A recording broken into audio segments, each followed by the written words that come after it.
at the National Press Club, the Social Services Minister, Scott Morrison. He made his mark in the immigration portfolio, stopping the flow of asylum seeker boats. Now he's been handed his next challenge, welfare reform and redesigning the childcare system. Scott Morrison with today's National Press Club address.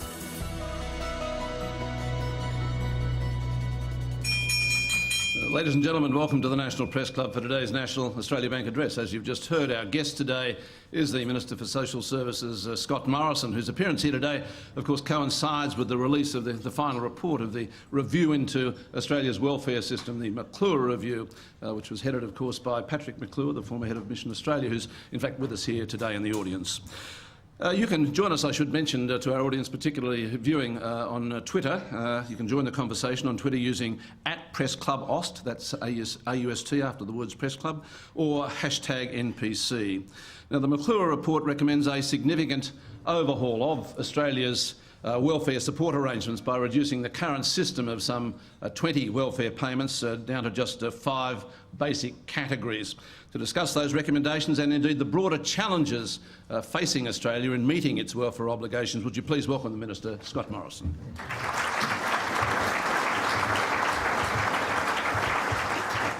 Well, thank you very much, Laurie, and it's great to be with you all here in this new role. And can I particularly acknowledge my parliamentary colleagues who are here with me today, and of course my Assistant Minister Mitch Fifield and Maurice Payne, the Minister for Human Services, and Connie Fierravanti-Wells, also my Parliamentary Secretary when it comes to multicultural affairs.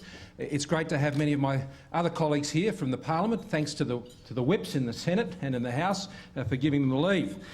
It's great to have Patrick McClure here, and Patrick, thank you so much for the report you've given it to us today and we've released today, and we thank you for the hard work that you've done on all of that. Can I also acknowledge my Department Secretary, Finn Pratt, who is here with us as well.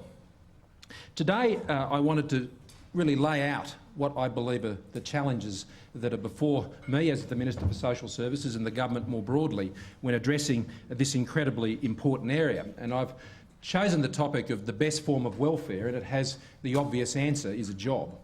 And today I want to talk, as Patrick's report indeed has, about how that can be made a reality, not just over the immediate period, but over the next generation, and why that is such an important thing for us to do.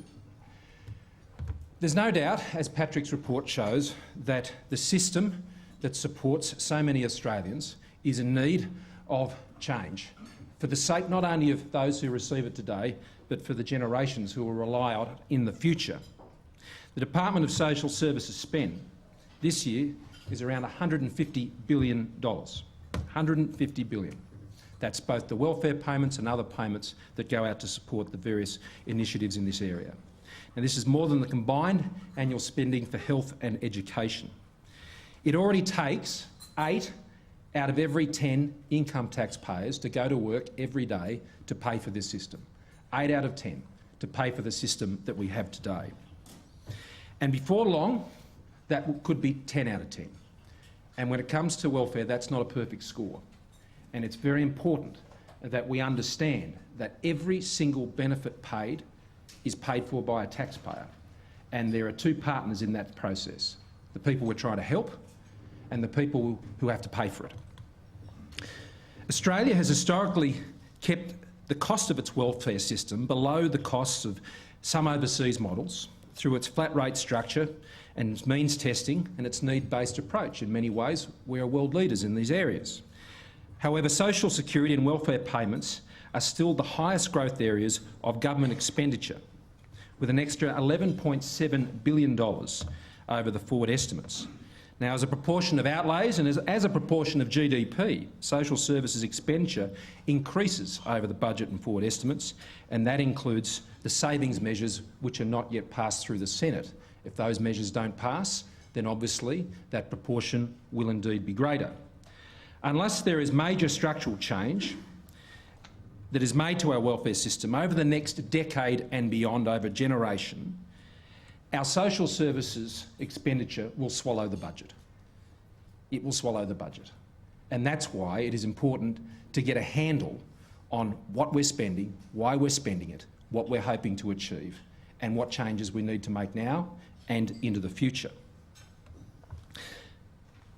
Just going through quickly some of those expenditures, you can see there very clearly that the breakdown of social service payments obviously being the lion's share, but as Mitch knows, in particular, that does break out into other areas which are important in terms of expenditure.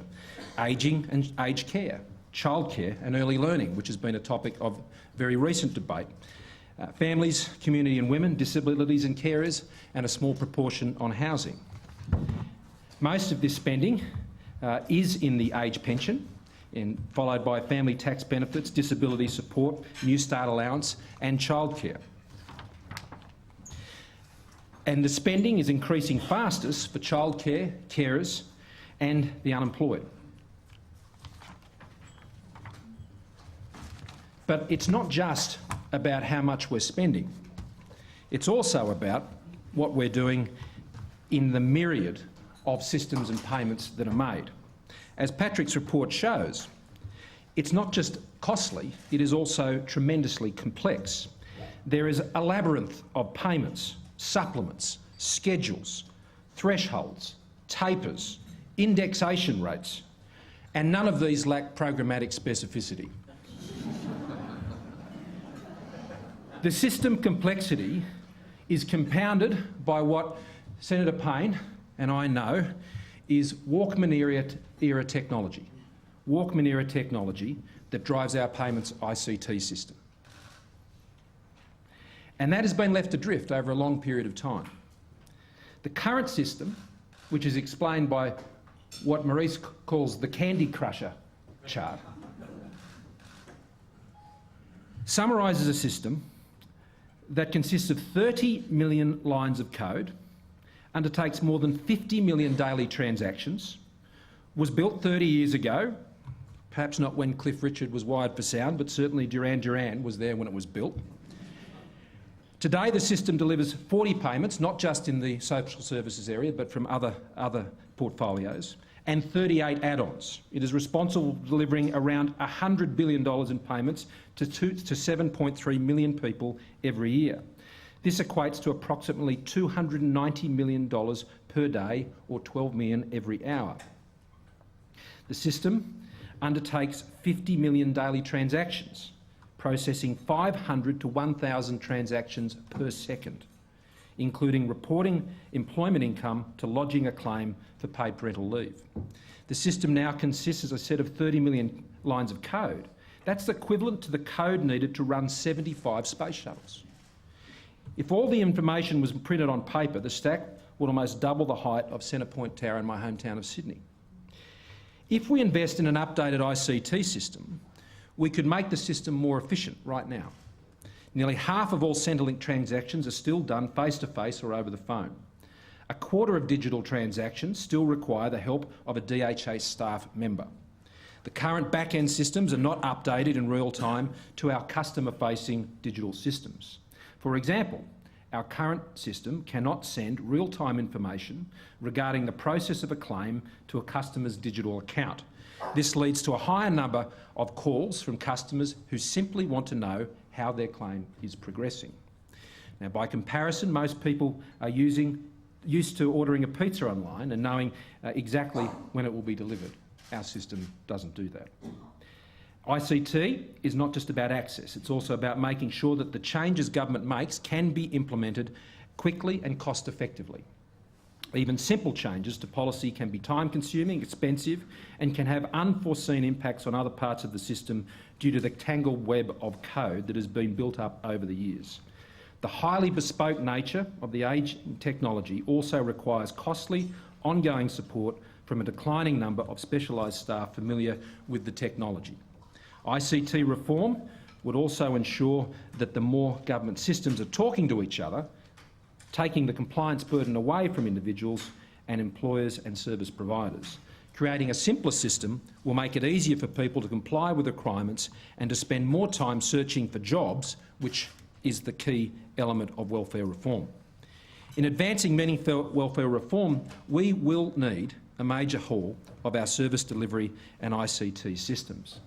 Now, Minister Payne has been leading the charge on this since taking up the job after we were elected, and she's been doing an extraordinary job It's a very complicated process, and I will leave it to her on other occasions to take you through how this can be progressed. But you can't fix the system if you can't change the engine which drives that system and makes it work on the ground. Implementation of policy is as important as the development of policy. I think that is one of the key lessons out of the last government. Lots of ideas. You could say it was a festival of dangerous ideas running for 6 years. But nevertheless, even when they had a good idea, the implementation of that policy always let them down. We won't be repeating that mistake. We want to ensure that the sort of changes that we can implement are changes that are backed up by the systems that need to drive it. Now, the size, nature and complexity of our welfare system begs the question, is it being spent effectively? Is the bulk of the vast spending on welfare getting to those most in need? Is it helping to improve people's lives? Is it helping people develop self-reliance and independence? Is it being leveraged to help people get into jobs? Or is it stifling opportunity and at worst creating an underclass of intergenerational welfare dependents? Now, Patrick McClure has provided an excellent report that answers many of these questions and presents, I think, a very worthy vision of a more simple, more targeted welfare system that understands that the best form of welfare is a job. I want to thank Patrick and the other reference group members, Mr Aird and Sally Sinclair, for their important work on the report, and its completion is the culmination of many, many months of hard work by the reference group and includes input from an extensive consultation process that I know many in the room have been participants in. The key reform proposed in the review is a major redesign of the welfare payment structure to address the costly, confusing and inequitable elements of our current system by establishing 5 primary payments. The report suggests that each primary payment type have rates that better reflect people's different circumstances. These payment rates would need to cover basic costs of living and the cost of getting a job. Payment rates also need to better reflect people's circumstances and capacity to work. The report importantly promotes a no worse off approach by transitioning to a new system over time. While these proposals have been put forward as a report to government, not from government, and that's a very important distinction to make, they do point a way forward, I believe, for the next generation of necessary change in this area. The changes proposed and the way to achieve them are not revolutionary, but medium to long-term change that can be achieved incrementally. Our welfare system must respect those who need our help and depend on that help, but it must, as I said before, respect those who pay for it, and that is the taxpayer. Our welfare system must be based on need, not entitlement. Every payment must have a purpose and it must deliver the outcome, the benefit that the taxpayer is paying to provide. My concern is that right now there seems to be no appetite for the change that is necessary and that Patrick has referred to in his report, whether that's in the community, the Parliament, the opposition, some members of the crossbench even. But unless this does change, unless we are able to move to a better system that better reflects the needs of the next generation and even this one, then change, even incremental change, will not be possible. That is the modern political reality. What we sow now in apathy when it comes to these issues will be reaped in a terrible harvest for future generations who will not get the safety net that our generations have been provided by those who went before us. It is not just about whether we are better off or worse off as a result of any individual measure that is introduced. It's about, will the next generation be better off or worse off? I understand the focus on whether people will be better off or worse off under precise changes that are introduced into any system. Of course we understand that. But at the end of the day, as a Member of Parliament, as a Minister, and I'm sure echoing the views of my colleagues in this room, we don't want to leave something worse for the next generation than we were given by the generation who gave it to us. And I think that needs to impact on the political debate in this country. Change will not happen if there's not an appetite for change. And we need to work on that appetite for change because the need for it is very real and there are millions of Australians in the future who are depending on us for it. We don't have to make this change overnight. Right now we can still manage and define the pace of change, but only if we commit to it now. It's not just about system reform though. I've talked about, and as I would encourage you to work through Patrick's report to see the many things and worthy measures that are outlined in that report. But at the end of the day, the best form of welfare is a job, and creating jobs and getting people in a position to take one is even more important than system reforms itself. This is a chart that I was shown by Finn and his team when I became minister, and I found it an absolutely fascinating chart. I'll just pull it up. What you can see there is the percentage of people between 15 and 64 I should say, receiving an income support payment. That's the blue line. The green line is the employment to population ratio for that same age group. And when Patrick last did a report for the government, which provided, I think, a direction for the Howard government's reforms over those years, they were very important reforms. But what you can see is that running from 1996, the percentage of the population receiving a support payment was 24.7%. Over the course of that government, it fell to 16.6%. At the same time, the percentage of people employed to population rose from 67.3 to 73.4. That's what says to me is the best way to achieve savings in the welfare system. You get people into work. That's the most important thing that it has to achieve. There has to be jobs. That's why economic growth is so important. There has to be jobs. That's why policies that support, create, encourage jobs are so important. That's why incentive is so important. That's why the success of small business in particular is so important, because without that, there will not be the jobs for people to go into. So creating the jobs is as important welfare reform as the many things that are outlined in Patrick's report. So where do we start? There are three areas that I would nominate to you as being the areas that I'm keen to work on, and my colleagues are, as we work through the course of this budget and the budgets that follow. Getting families back to work is the first of those. 12% of children under 14 are growing up in jobless families. 12%. 42% of those families are single-parent families. Getting families back to work, and indeed helping them stay in work once they've had children, is a critical area for improving labour force participation. Now, female labour force participation has been rising now for some time. That's been a generational change. It's been one of the key drivers of our economy. But when we look at the area where we fall behind our OECD partners, it's in the 25 to 44 age groups, the childbearing age groups, where we are falling behind, whether it's Canada, New Zealand, the UK, or the United States or other places. That's where we are lagging. That's where we can do better. If we look specifically at the maternal labour force participation rates in those areas, we learn that it's actually mothers, not surprisingly, with very young children under 5, who are those who are falling behind the most in terms of their labour force participation, and particularly single mothers amongst that group. As the children grow up, more mothers return to work when their youngest child goes to school. These are figures that have come out of the Productivity Commission report, and I think are fairly intuitive. They're common sense, and they reflect what I think people's lived experience is. But compared to other countries, we actually do fall behind when it comes to mothers' participation rates when compared to other countries. Not just overall female participation rates in those key demographics, but mothers in particular. And the red box there is Australia, and if you look at the two triangles, it shows that Australia lags the OECD average for participation for the youngest child being 0 to 2, and the little square there shows that we fall behind also for the youngest child aged 3 to 5.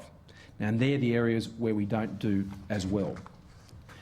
That naturally and importantly raises the issue of childcare, which was the focus of the Productivity Commission report, the final report of which was released last week.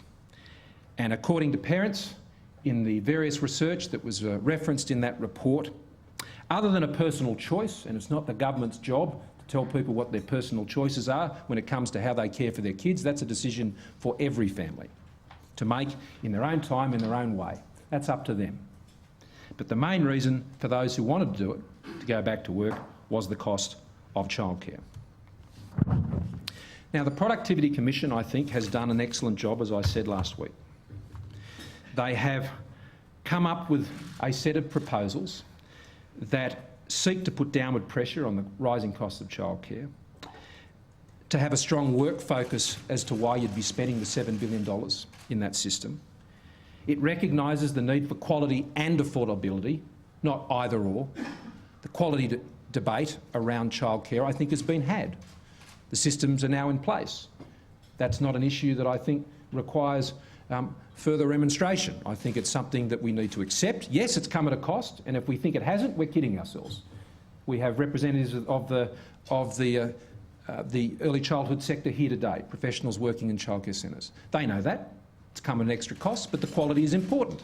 Parents want quality, but they also want affordability, and I think that's the task that we now have to address. Affordability for parents who want to stay and work and go back to work.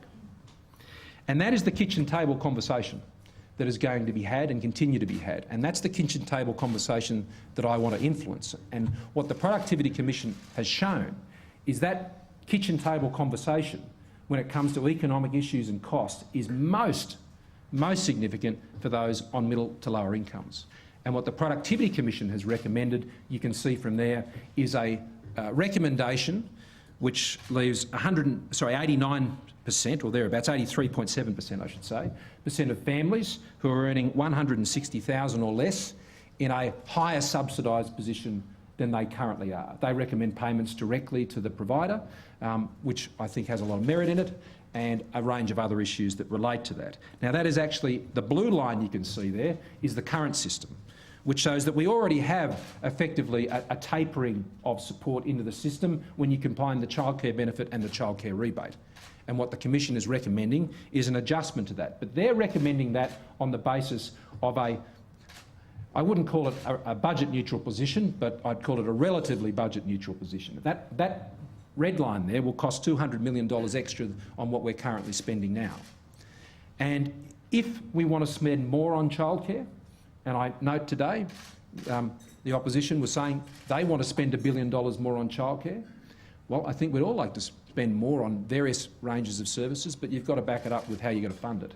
Otherwise, it's just unfunded empathy.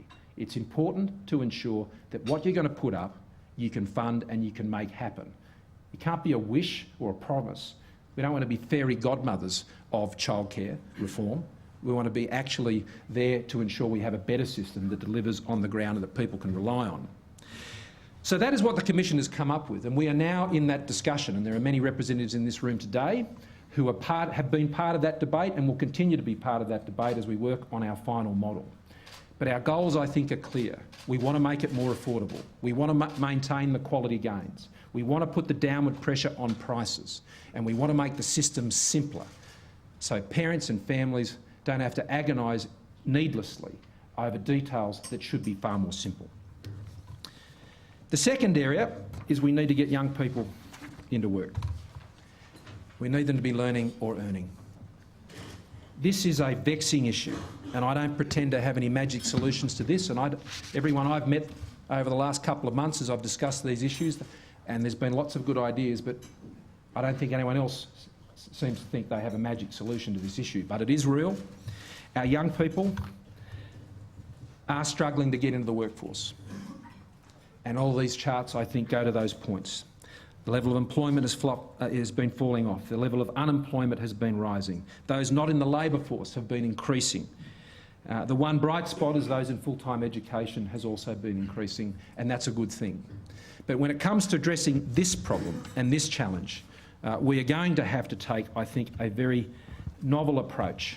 And I commend Patrick in particular for his recommendation on the New Zealand investment model. The New Zealand investment model uses actuarial valuations to identify which risk factors drive long-term welfare dependency and outlays, and what are amenable to early effective intervention. The concept is similar to the way that insurance companies predict risk. Each year, an actuarial valuation is carried out in New Zealand to determine the estimated future costs of the benefit system. Now, this approach looks at both past evidence and how people interact with the welfare system and the characteristics of people currently receiving welfare to understand who is most likely to have an extensive reliance on welfare over their lifetime, as it allows better decisions to be made on where to focus investment and who to focus on for the greatest return on government investment. In this case, people at risk of long-term dependency and disadvantage can be identified. The New Zealand investment system has shown that intervening and investing early, and that would particularly apply to these groups that I'm referring to now, helps prevent debilitating cycles of intergeneration welfare dependence. And they're getting results. In New Zealand, the liability of the welfare system reduced between 30 June 2012 and a year later by $4.4 billion. The key reason is that more people were getting into work and staying in work. Trials are an important part of this new approach. It's not an accountant's picnic. It is something far more useful than that. They allow the testing of assumptions about what works for different people and to continually test and learn and refocus services to get the most benefit in the long time. Now, from those measures in particular, New Zealand has reported that they had a $1.8 billion New Zealand dollar direct return on their investment. A better understanding of who to invest in means increased services and support for those who need it most, while investing and investment in other areas that don't get that same return, that don't deliver on what the taxpayers are actually paying for, have less of a priority. So addressing the youth challenge is one that we can all share and we can identify with. But I would argue that there are some very important learnings in what the New Zealanders have done, and Patrick has made that very clear in his report, and the government will need to continue to consider that as we move forward. The third area I wanted to refer to is ageing. I don't have the view that the ageing of the population is a terminal illness for the country. That's not my view. The cohort of our population that is moving through our population, and has been since the Second World War, has driven our economic growth over their entire lifetimes. And guess what? They still can. They don't have to stop doing that. They can continue to do that. The intergenerational report will come out through the Treasurer in the near future. And I think one of our important responses to that as a community, as a society, is to see that this can be an ageing boom, not an ageing bust for the country. This can be a real era of opportunity, and we should see it in those terms and be optimistic about it. Encouraging Australians to stay and work longer as they grow older, healthier. As the population ages, you can see more people living to age 85 and over. You can see that spike, which is the baby boomers moving through the system. When you match that with the next chart, yes, those who have to pay for things will become importantly alarmed, because as you get to 85, you really are starting to crank up where the system starts to support. Now, that's just a reality. These are the facts that we have to deal with. So the issue is, how do we empower people as they age to maintain as much of their purchasing and consumer spending capacity as possible for longer? That is what can really help continue to drive the economic growth out of this most important cohort of Australians, as it has for decades. There are two areas I would suggest that we need to look at. Obviously, labour force participation and encouraging people as they grow older to work longer. And we have measures that are in before the Senate which have been rejected by the opposition, even though that when they were in government we supported measures that looked at raising the pension age. They have now, in their, I won't say wisdom because I'd be lying, but they are now opposing those sorts of changes. But when you look at female labour force participation in particular for women as they age, what you can see there is a real opportunity. You can see there in the charts, in the green line and the blue line, that female workforce participation in those two cohorts of under 60s and 60 to 64 years has been rising steadily now, and very strongly. But you can see the line on the bottom there of 65 plus years being quite flat. Now, the same women who are going to work when they're 62, we need to encourage to stay and work when they're 67 and 68 and 69. Not out of any sense of compulsion necessarily, but because it's good for their family. It's good for their income. It's good for their support. The pension is not a lavish payment. We all know that. I'm sure everyone would wish that it was higher, but we know the budget limitations on that. One of the ways you can supplement and support and increase your income in older years is to work longer. And if you're healthy and happy in your work, then please keep going. That's what we'd like you to do. It's good for you, it's good for your family, it's good for the country, and every Christmas the grandchildren will be stoked. Absolutely stoked. So I would encourage you, even for your grandchildren and that happy smile on that wonderful morning, to work those few extra years. The other area I think we have to have a serious conversation about, and it came up last week. And these charts show how we hold on to our wealth and capital in our latter years. We can't take it with us, but we're not convinced, it would seem, because we hold on to it for as long as we possibly can. And the question we have to ask ourselves in this conversation we're having about this issue is that a lost opportunity? Is it a lost opportunity? We can see there that in the first 5 years that people are on the pension, 57% are either increasing their asset holdings or they have about the exactly same amount. In the last 5 years that they're on the pension, they're still increasing their assets, 42% of them, and almost 25% of them have as much as they had before.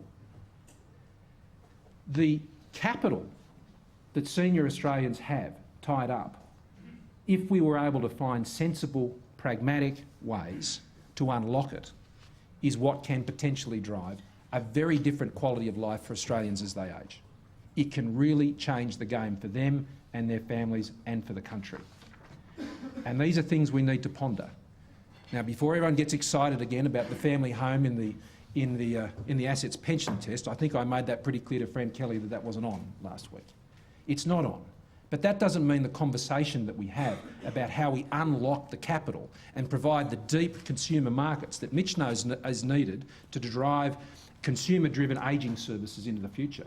Andrew Robb has just completed an agreement with China that provides the opportunity for us to sell ageing services into China. We're not alone in having an ageing population. We're not alone. We've got countries all around the world in big economies that have the same problem. We nail this and we could become the leading ageing services provider to the world. And so it's important that we get it right at home first, because you can only really sell offshore what you've had a good experience in doing with your own economy. And so there is an opportunity, I think, for this to be fleshed out. And that is exactly what I know Mitch is working in, not just in the ageing services space, but also in the disability space. But the markets have to be deep. The capital needs to be there.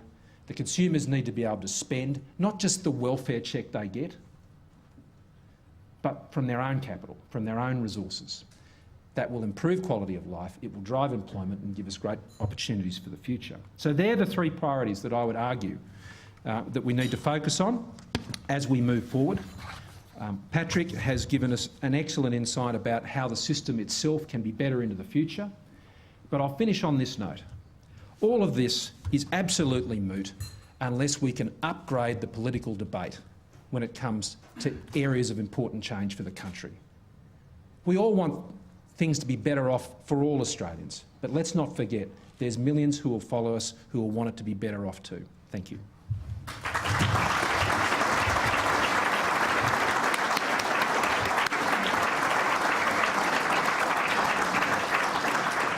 Thank you, Minister. Time for the usual round of questions from our media members. We've got a large number of journalists wanting to ask questions today. We're probably not going to get through them all, I'm afraid. But we'll try. If you could keep the questions short, and please restrict yourself to one. I know you won't all do it, but please try.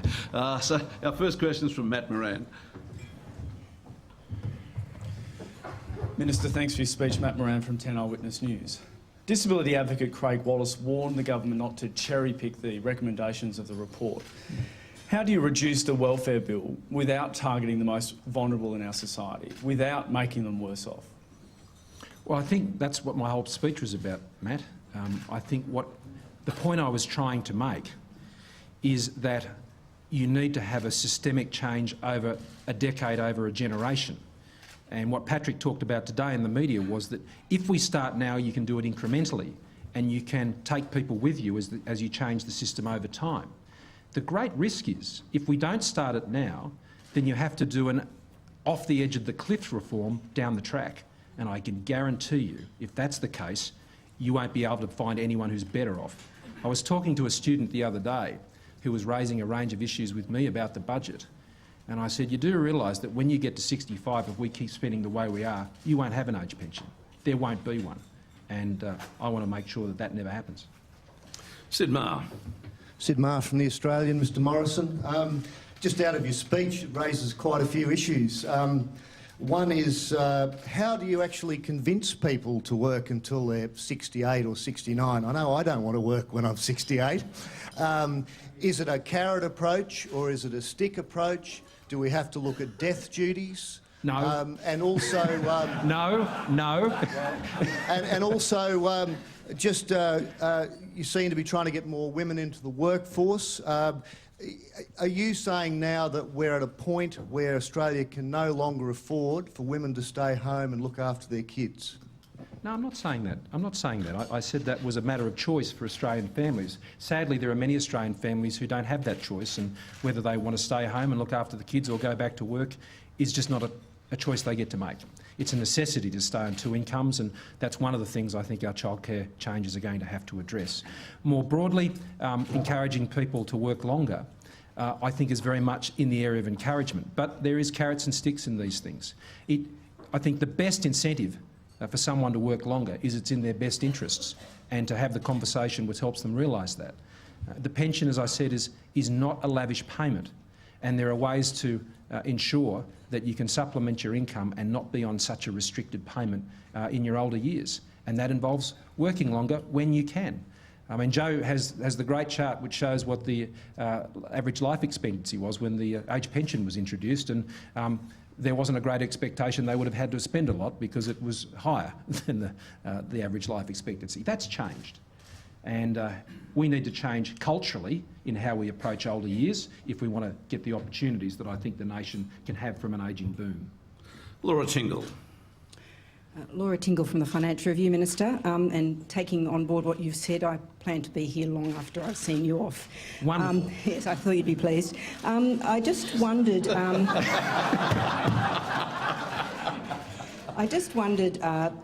looking at your various areas of interest, the biggest spending area is in the age pension.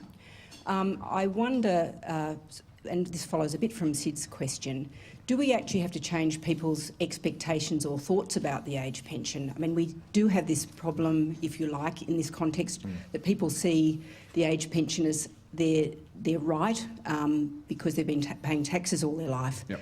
But do we actually need to send a different message in that longer-term sense about what people's expectations should be about the role of the pension in their retirement incomes? Well, I think you're right generationally. When I left school, not that long ago, I hope, but when I left school, it was the Hawke Keating government who told me that I would have to provide for my superannuation, and there was going to be a lifelong work of me doing that. And for my generation, that's the deal for us. And when I approach the age of whatever the pension age is then, I'm proposing it should be 70. The Labor Party doesn't agree with me, but that's what we're proposing. Then at that time, if one needed to be on a pension, it would be because of some reason that someone was unable to put themselves in a position of providing for their retirement income. There would have to be some element of disadvantage. But for the current generation, and I think this is one of the issues with this debate, is it seems to be the view that the raising of the pension age applies to people who are currently in their 60s. That's a nonsense. That's just part of the scare campaign against pensioners that the opposition is running. It comes in 2035. And so I think there is an intergenerational shift about what our expectations are of the system. And for those who are on it now, that's right. That was the deal they had when they left school with the government. And we're honouring that deal. But for the future generations, I think the deal changes. Sabra Lane. Minister, thanks for the speech. Sabra Lane from ABC 7:30. In having that frank kitchen table discussion with Australia about fostering that appetite for change, do we also need to be frank in saying, for example, with the child care payments and the restructuring that you're looking at, that some families are going to have to be worse off because they can be responsible for themselves? And on the New Start allowance, there's talk about simplifying payments for the whole scheme, but I'm interested to know, could you, if you were a single man, which clearly you're not, could you survive off that payment of $36 a day? To address your first question, how much can be further invested in childcare is a function of one simple thing, and that is to what extent, with the Parliament, preferably with the opposition, and those discussions have begun, we can come to an understanding which can agree to how you fund that type of additional investment. And so, no, I don't accept that it necessarily leads to the consequence you've mentioned. That will be a function of who's prepared to come to the table when it comes to saves in the budget to ensure we can invest more. And I would like to get to a position where we had a genuine agreement, a deal. I'm not talking about them agreeing to support this or that, or I mean that's the current system. If we're able to come to a genuine sense of agreement on that, that's great. If we're not, then obviously I'll have to address matters with the crossbenchers concurrently, which is certainly the government's intention. So where we get to is a simple question of how you fund it, and how you fund it can change how that line is drawn that you saw in the Productivity Commission report. Now, on the New Start allowance, the way it is provided to people will depend very much on their circumstances. It isn't just about whether they are looking for work, but it also depends on whether they're learning as well. It depends whether they're at home or they're out of home, and there is a range of different payments. I mean, one of the reasons we have this chart which shows the programmatic specificity I said before is because it's trying to deal with all of those various different specific instances. And adequacy is always going to be an issue, and that's why I would prefer that we take an approach which ensures that we can help people get into that job sooner. And we do see, for many young people, many young men, that they tend to get in those jobs sometimes quickly, but then there are others who don't. And that takes a much longer time to work through those issues. And that throws up a whole different set of policy challenges which particularly fall into the employment portfolio space, but one we obviously have to be part of. David Spears. David Spears from Sky News, just following on from what you've just said there. Can I just ask the simple question, are you still going to go ahead with the plan to require under 30s to wait 6 months before they can access the dole? Is that still going ahead or is that scrapped? Every measure that's on the table in the Senate remains on the table. I'm really clear about that. And if someone wants me to take one of those measures off, then I've got to put something else on. Because the rules are the same for other members of Parliament as they are for the government. The budget needs repair. The budget needs savings. And the opposition's approach of what I've described on many occasions as unfunded empathy, going around and identifying with every problem, not having one solution to it, even though it is the year of the idea, and being able to put forward funding proposals that match that. Well, that's what the price of an engagement in a national policy debate is. You've got to come forward with proposals and ideas. So if something's coming off the table, then something is going on the table. Now, I'm open for business when it comes to all of those measures, but people need to bring something to the table. Andrew Tillett. Andrew Tillett from the West Australian Minister. How are you? One of the issues that both the Productivity Commission and the McClure report pick up on is the impact of high effective marginal tax rates on people as they make that transition from welfare to work. I wonder what your thoughts are on, can we actually have welfare reform without having tax reform? And given the government's got its tax reform white paper due soon, do we need to look at both those pieces of the puzzle? And is this a long-term sort of thing that the two, tax and welfare reform, need to go together? Well, there's the issue of tax rates themselves, but there's also the issues of family tax benefit payments as well, which feed into this, and family parenting payments, and there's a raft of measures that sit around that. But what you would have noticed from the Productivity Commission, that even on the changes they were proposing in terms of how childcare support was provided, it did flatten for particular age groups and or for particular family types those marginal tax rates. So yes, you can do something in each area and that can have an impact on that. You can do it in all areas and obviously have an impact on that. But the area that I'm most focused on right now is on how we deliver the childcare element of that package, and that is where I think you can make changes which influence those marginal incentives, if you like, to work that extra day, to work that extra 2 days, to go back to work at all. That's where I think you can make a bigger difference than we are now. Judith Ireland. Judith Ireland from Fairfax Media Minister. You talked about the need to upgrade the quality of political debate. What specifically needs to happen in terms of the way politicians behave and interact with each other for that to happen? And how much responsibility can the coalition take here for the current state of play? Well, right now, I'm seeking to make changes to childcare, and I've invited the opposition to be part of that process. And we're engaged in those discussions. Now, how those discussions will go, I really don't know. If we want to stay in the sort of political combative space on that, then I don't think much will be achieved, and I suppose I've laid down the arms on that to see what sort of approach we can get to. I think that's important because I think, as was achieved with the NDIS, as was achieved, as Senator Fifield knows, in the area of aged care reforms, the aged care reforms were quite controversial, but they've been supported by the coalition when we're in opposition and implemented in government as a coalition government. So I think there have been real examples of, particularly in this area, where I think most Australians are completely disinterested in the ideology and just they want to get a fairer deal from the tax dollar they're spending into this, and that those who are getting the benefit, it's really making a difference to the choices that they need to make. So, look, that's the approach that we are taking. How others make decisions in that, well, that's up to them. But I'd also add this comment, and it's the point I tried to make in my speech. If we were going to take a "are you better off or worse off in the next 5 minutes" approach to every single policy announcement, I'm not sure what people think that does to improve the quality of debates and policy reforms that are important over a generation. Marija Jovanovic. Minister Marija Jovanovic from the 7 Network. Under sort of some of the proposals that we've been talking about today, we could see a shift for some people from the disability support pension to unemployment benefits.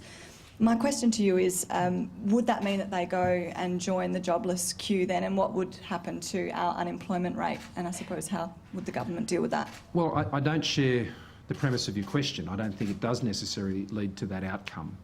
There are many different ways that you can structure these arrangements, and obviously the government will be thinking about all of those as we move towards the budget if we're seeking to make changes in those areas. So I just simply wouldn't leap to that conclusion as to that's how people would respond. I mean, what is troubling about the disability support payment, the DSP pension I should say, is that it's a set and forget payment which basically tells someone who's on it that you basically can't work, that this is a permanent situation for you, and effectively we're isolating you from the economy.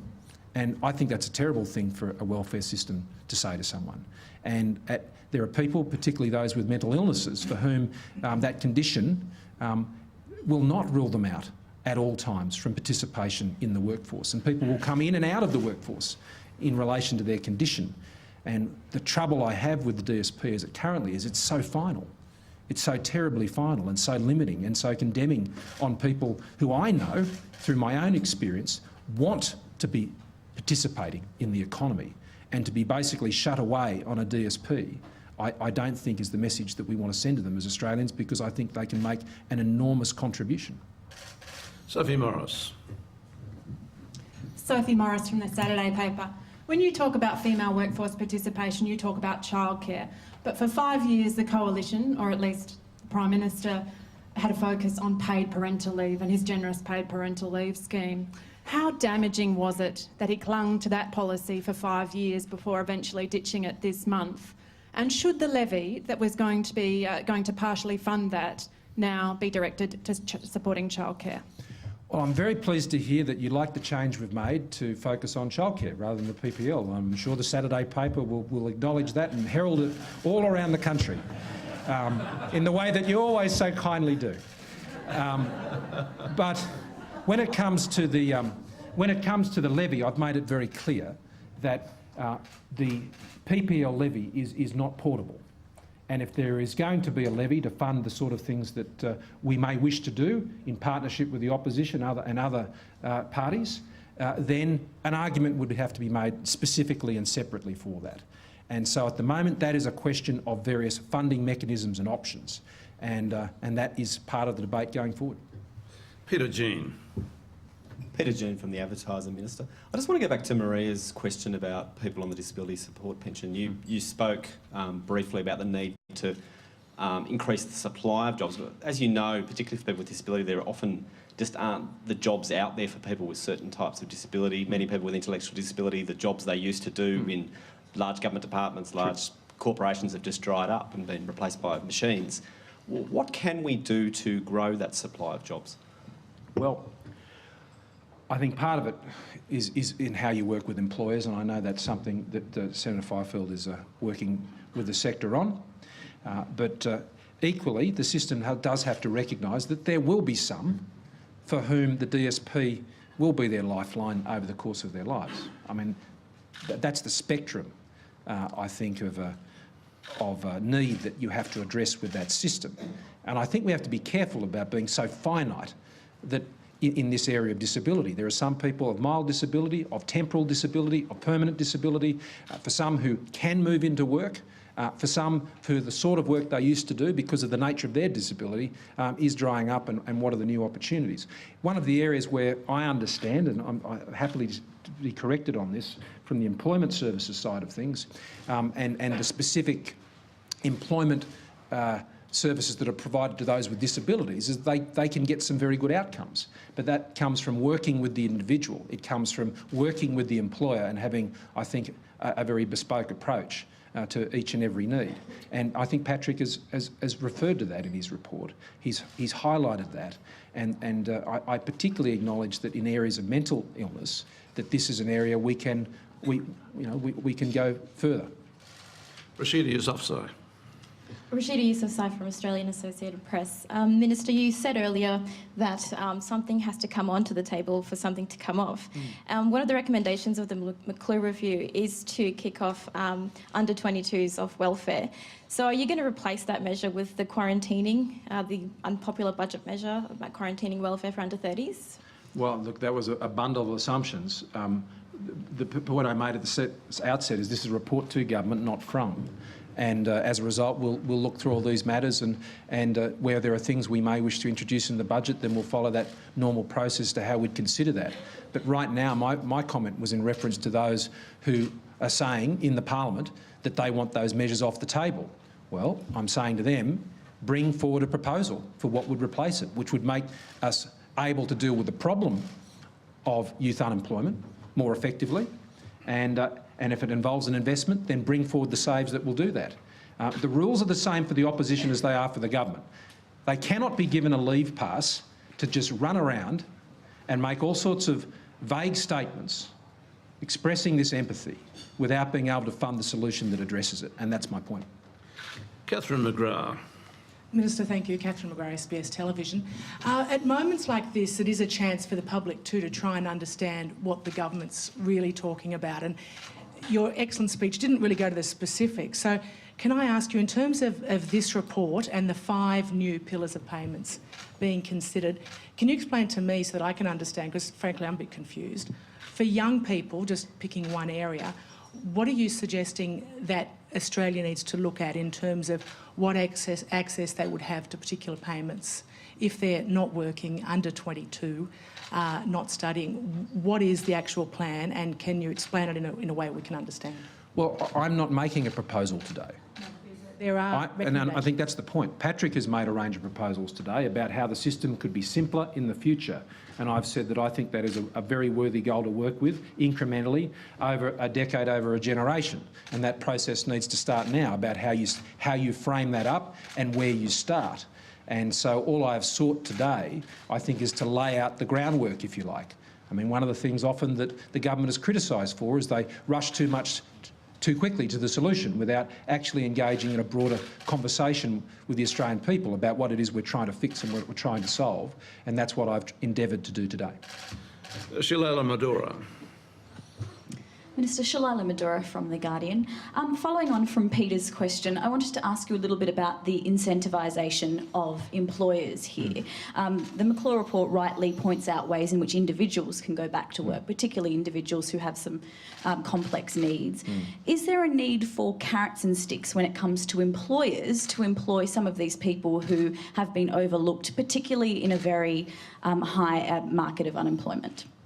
Well, I'm not going to get in the habit of commenting on the portfolio areas of my colleagues, and I'm sure when Minister Abetz is here or in other forums, then you can pursue those matters directly with him.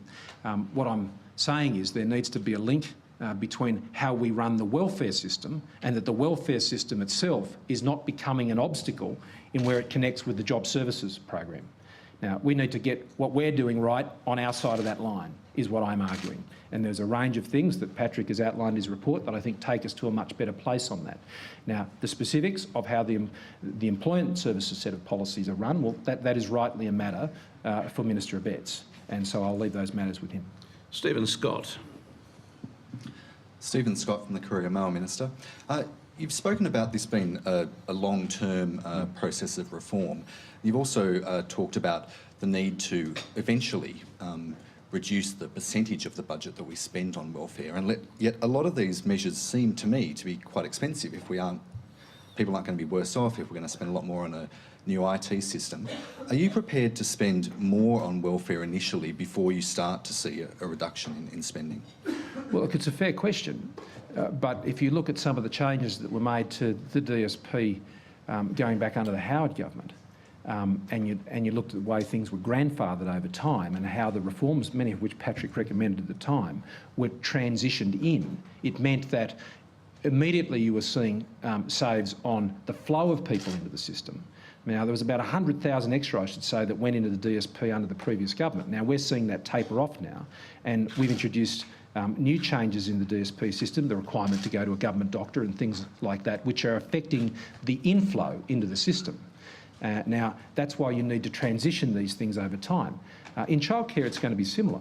I mean, people have made decisions about how they are going to work and raise their kids based on the system they currently understand. And turning that on its head overnight is not something I think families can deal with easily or quickly. So we need to be very careful about how these sort of changes are staged in. And that's why I make the strong appeal. Let's start the journey to the sort of system Patrick's talking about now, because if you leave it too late, the opportunity to set the pace of that change and the impact that it then has on families in particular, but right across the broad space of people who depend on these payments, well, it gets far more difficult and far more damaging. Annika Smethurst. Hi, Minister. Annika Smethurst from the Herald Sun. Mr McClure's report found that there were 55 supplementary payments, quote, that some remain long after their rationale has passed. Can you identify anything specifically, any of these supplementary payments that may well have run past their expiry date? Well, look, when you go across the broad scheme of payments, it's very, frankly, difficult to keep them very current in the way you look at them, because they are addressing often quite specific things at particular points in time, and sometimes they've morphed into an occasional payment, into a permanent payment, and then they've turned into an actual income support payment over time. And I think the system has to be quite dynamic, and it needs a bit of house cleaning as you move through, and I'm pretty sure that's what Patrick is suggesting. But I'm not about, frankly, here and now to go into run speculation on individual payments or things of that nature, because that's not my purpose today. My purpose is to set out where I think the context is for framing not just this budget, but frankly the next 10 when it comes from welfare. We have reached our normal finish time, but the Minister has indicated he does have a few extra minutes before he has to get back to Parliament for question time, so I'll take two more questions if we can. Michael Keating. Michael Keating from Keating Media, Minister. There's been recent comment by professional women that the reallocation of childcare subsidies from them to less well-off women, as recommended by the Productivity Commission, is unfair and contrary to your government's position of encouraging women to take more highly paid positions. Do you agree with this sentiment, and will you recommend that childcare is tax deductible for highly paid women? What I'd say in response is that we've got a Productivity Commission report, and I assume that's a criticism of the Productivity Commission's view on how these arrangements should be put in place, and the government has not yet finalised its approach, and when we do that, then people will be free to make what judgments they will of whether it's fair or anything else. The measure that I'm most focused on in this is what is actually going to be a system that delivers on the purpose for the payment. Now, the purpose for the payment is to help families stay in work and get in work after they've had kids. That's what my focus is. Others can draw whatever analysis or commentary on whatever other benchmarks they want to set for this. My benchmark is I want to do something which ensures I'm focusing on measures and levers that can influence the kitchen table conversation for those who are most likely to be affected by that. Now, the Commission made the point that as people's incomes go up, that the economic issues around the choice of childcare and so on are still present, but they're not as omnipresent as they are for a family who has no choice. And if they want to maintain the quality of life for their family, then they need those two incomes. And if you're a single mum, then you absolutely need that one income. And I'm saying that's where my focus has been directed by the Productivity Commission report. And our final question today from Sam Maiden. Yes, Sam Maiden from News Corp Sunday Papers. I'm very excited about the revelation in your speech that ageing isn't terminal. It is for most of us. Perhaps you could share some tips with us later on. But look, you say that there's this modern policy malaise where people don't want to make hard decisions. And yet in recent weeks, when you were faced with the option of discussing the family home and the pension, you were quick to rule it out. You were quick to rule out death duties today. And you've even ruled out changing the taper rate. What are you going to do about the ballooning aged pension bill, other than simply say to people, we'd like you to keep working?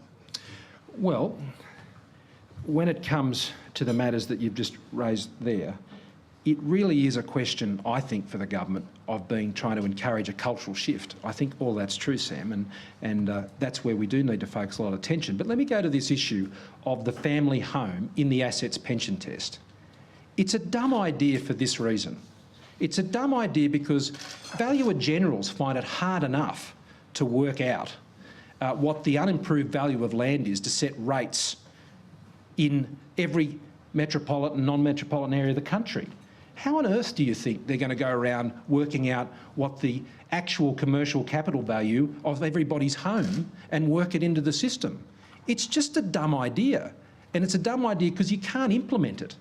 And that's one of the reasons why I was so quick to rule it out, Sam, because I just don't think it's a very practical thing to do.